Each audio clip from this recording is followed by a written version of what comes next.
हाँ हाँ, हम आंगनवाड़ी वर्कर हैं डिस्ट्रिक्ट मंडी से, पुंछ से। हमारे जम्मू में धरने लगे हुए हैं, राजौरी में है, कश्मीर में है। हमारी कुछ बहनों को रिटायर कर रहे हैं। जिन मेरी बहनों ने 40 साल सर्विस की ICDS डिपार्टमेंट में, उन बहनों को ऐसे आज निकाल रहे हैं जैसे दूध में से बाल को निकाल रहे हैं। कहाँ का इंसाफ और कहाँ की कानून। हम गवर्नमेंट से ये क्वेश्चन करना चाहते हैं कि एक नौकर को, सर्वेंट को घर में लोग नौकर रखते हैं, तो जब वो 4 साल या 5 साल उनके पास रहता है, तो जब वो उस घर से जाता है तो उस वक्त वो मालिक जो होता है वो उस नौकर को भी अच्छे रसूख से, अच्छे 4 पैसे दे के या अच्छे घर के लिए कुछ तोहफे दे के भेजता है। तो हमें इस गवर्नमेंट पे बड़ा भरोसा था, बड़ा फ़ख्र था हमें इस गवर्नमेंट पे कि ये BJP की हुकूमत है, ये हमारे हक में जो करेगी वो अच्छा करेगी। जैसे वो रोड पति बना दिया हमें। हमने गवर्नमेंट की बहुत सेवा की। कोविड-19 में हमने ड्यूटी दी है, सेंसस ड्यूटी दी है, इसमें हॉस्पिटल की हमने जो भी सर्विसें वो चलाई हैं, इलेक्शन ड्यूटी हमने दी है, बैक टू विलेज ड्यूटी हमने दी है। हमने किसी भी बात में फ़र्क नहीं लगा। हालांकि गवर्नमेंट हमें 4000 रुपया दे रही थी, उल्टा गवर्नमेंट के खाते में 8000 रुपया पर मंथ खर्च किए जा रहे थे।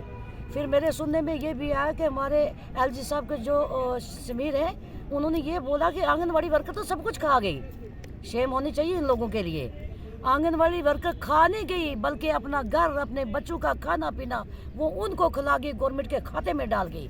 कैसे डाल गई? MPR ऑनलाइन करनी, स्टेशनरी खुद से खरीदनी, जो हमारे अपोजिशन बयान वाले जाते हैं उनके साथ हम बैठते हैं, किराया खर्च करके एक व्हील से दूसरे, दूसरे से तीसरे, तीसरे से चौथे, हम वर्कर काफिले की तरह चलती है। हम अपने आप को आंगनवाड़ी वर्कर ही नहीं समझती थी। हम अपने आप को एक जैसे बेडफोर का सिपाही है, हम तो आज से अपने आप को समझती हैं, क्योंकि कोविड लॉकडाउन में या कोविड-19 में किसी को बाहर नहीं निकाला। आंगनवाड़ी वर्कर और बेड फोर्स वाले जो आदमी हैं वो खड़े रहे। हमें ऊपर वाले ने कोई बीमारी नहीं दी, हमें कोई कवर नहीं हुआ, क्योंकि हमारी नीतियाँ साफ थी और हम चल रहे थे कि गवर्नमेंट शायद हमारे लिए आगे कुछ ना कुछ हमें रिटायरमेंट देगी, हमारी बहनों की पे बढ़ाएगी। ना ही गवर्नमेंट ने, अगर हमारी बहनों का, मेरा ये कहना है, जो मेरी बड़ी बहनें इसको रिटायर हो रही हैं, जिनको धक्का दे के गवर्नमेंट निकाल रही है, आज वो माएँ हैं, दादी हैं बनी हुई, लेकिन कल के दिन वो किसके आगे हाथ फैलाएंगी? जिस गवर्नमेंट की हमने सेवा की, जिसके कहने पे हमने नाइट डे ड्यूटियाँ दी हैं, जिस गवर्नमेंट का कौन सा खाता, ये तो चलता फिरता DC ऑफिस था जो आंगनवाड़ी चला रही है इस टाइम भी। लेकिन मैं अपने LGC से फिर भी रिक्वेस्ट करती हूँ, अपने प्राइम मिनिस्टर साहब से भी रिक्वेस्ट करती हूँ कि जनाब इन माओ बहनों की तरफ देखो जिनका आपने विकास किया। मैं रिक्वेस्ट करूँगी कि एक हफ्ते का हम टाइम देते हैं, इस एक हफ्ते में मेरी रिटायरमेंट बहनों को, इनको ग्रेजुएटी भी मिलनी चाहिए, इनको पर मंथ पेंशन भी मिलनी चाहिए। इस वक्त हर ब्लॉक से 10-12 औरतें जो है उनको ये रिटायर कर रहे हैं। हम तो चंदा करके भी इनको ढोल बाजू से मैं इनको घर भिजवाऊंगी, ये नसीब जान आंगनवाड़ी वर्कर कहती है। मैं हर बहन के साथ ढोल बाजी लेके जाऊंगी। मुझे इस 4000 रुपये का वो नहीं है। हमने खुदा के सामने परवरिश की है बच्चों की, नर्सिंग प्रेग्नेंट मदरों की। कोविड-19 में, लॉकडाउन में हमने अपनी ज़िंदगियां सर्व की हैं और मेरी बहनों ने की है, इसलिए हम तो उनको रिटायर कर लेंगे। गवर्नमेंट के लिए क्या रहेगा? शेम के सवा कुछ भी नहीं रहेगा। इसलिए बाकी गवर्नमेंट को ये होगा कि दूध से बाल की तरह निकल है कि एक तो ये 60 साल की बात है कि 60 साल के जो रिटायरमेंट इन्होंने रखी है, हम इसमें चलो हम कहते हैं कि इसको रिटायरमेंट चलो दो।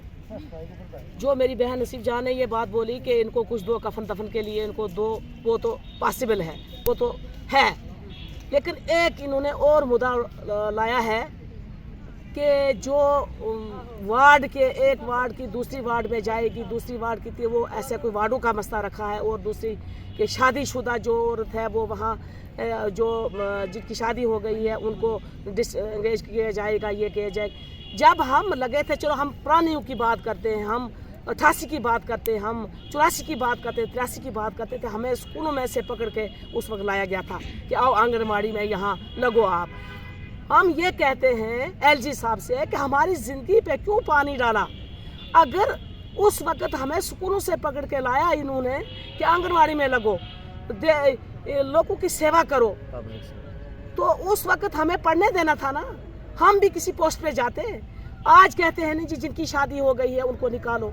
अगर हम नहीं कहते कि वो बात है शादी चलो अब जो रूल लागू हुआ है हम ये कहते हैं वो प्राणियों पे लागू नहीं होना चाहिए। जो प्राणी लगी हैं नई पे अगर आपने लागू किया वो रूल वो करो, हम नहीं वो कहते हैं, लेकिन ये रूल भी ना लागू करो कि अगर एक लड़की एक वार्ड में पढ़ी लिखी है, मतलब वो 10th+2 है या 10th उसने पास की है, तो 12वीं का आपने रखा है, तो वो दूसरी वार्ड की वहाँ आएगी, उस मैट्रिक वाली को क्यों नहीं लगाओगे? उसका क्या जुर्म है? वो तो लगाओ ना, उसको तो लगाओ ना। दूसरी ये बात है कि जो हमारे कहते हैं कि शादी हो गई है, ये है वो है, हम तो प्राणी हैं इस वक्त। हमारे 10-10, 15-15, 20-20 साल हो गए सर्विस करते, हमारी शादी हो गई है। उस वक्त हम कुंवारी थी, उस वक्त क्यों लगाया हमें? फिर क्यों उन्होंने नहीं बोला कि आपकी शादी हो जाएगी, आप लोग को हम नहीं लगाएंगे, दूसरी किसी लड़की को, शादीशुदा लड़की को लगाओ? लगानी थी ना उस वक्त। 1000 हमारी तनख्वाह होनी चाहिए। उसके बाद जो रिटायरमेंट का इन्होंने रखा है 60 साल की, उसका रखो, करो रिटायरमेंट, हम नहीं कहते, लेकिन उनको कुछ दो, तकरीबन उनको भी 4-5 लाख रुपया दो ताकि वो जाएं। आज आपको पता है एक कितने घरों के झगड़े हैं, कितने औरतें बेचारी हैं इसी पे चलती हैं, इसी पर सहारा है। अगर वो कल घर जाएंगी तो वो क्या करेंगी वहाँ जाके? वो क्या गवर्नमेंट का क्या करेगी? कांचा खाएगी इसको? क्या करेगी? नहीं, इनका क्या करेगी? रोएगी इनका। जब वोट मांगने आते हैं, वोट भी देते हैं, सब क्या कहते हैं, रातों रात सब कुछ काम, रातों रात। पता नहीं रात को इनको नींद लोग सोते हैं, ये रात को उठ के इनको लोगों की फिक्र होती है, फलाने को निकालना है क्या? तो याद रखना, फिर हम भी क्या करेगी, हमें भी जिंदगी का अरमान नहीं है। हम तो ऐसे बेचारी रिटायर होने लगी। हमारी बहन एक